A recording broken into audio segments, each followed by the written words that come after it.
Seagulls அப்படின்னு ஒரு பறவை இருக்கு. அதாவது அது வந்து பேரு கடல் கொள்ளைக்காரன்னு பேரு. அது சீகல்ஸ் ஒரு பறவை இருக்குல்ல, அதுக்கு கடல் கொள்ளைக்காரன்னு பேரு. ஏன் தெரியுங்களா?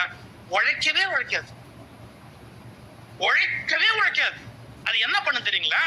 இந்த சின்ன சின்ன பறவைகள் இருக்குல்ல, அந்த சின்ன சின்ன பறவைகள் பொந்து மாதிரி தோண்டி வச்சிருக்கும் கடலுக்கு பக்கத்துல, தன்னுடைய குஞ்சுகளை வச்சு உள்ள வச்சு சாப்பாடு போடணும்னு.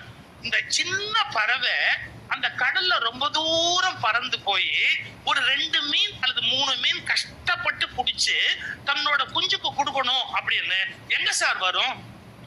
அதோட பொந்துக்கு வரும், தன்னுடைய குஞ்சுகளுக்கு கொடுக்கணும்னு.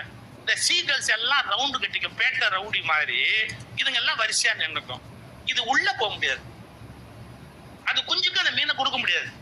இதுங்க 4 சேர்ந்து இத்தனோண்டு பறவை அதை 2 தட்டு தட்டி அது வாயிலேருந்து மீனை புடுங்கி அதை ஒண்ணும் இல்லாம புத்துக்குள்ள அனுப்பிச்சிட்டு இதுங்க திங்கும். இதுங்க மீன் பிடிக்கிறதுக்கு கடலுக்குள்ள போவாது, கஷ்டப்படாது. இது மாதிரி வரிசையா ஒவ்வொரு பறவையா புடிச்சிட்டு வரதை இங்கேயே இதுங்க கொள்ளை அடிச்சு தின்னுகிட்டே இருக்கும்.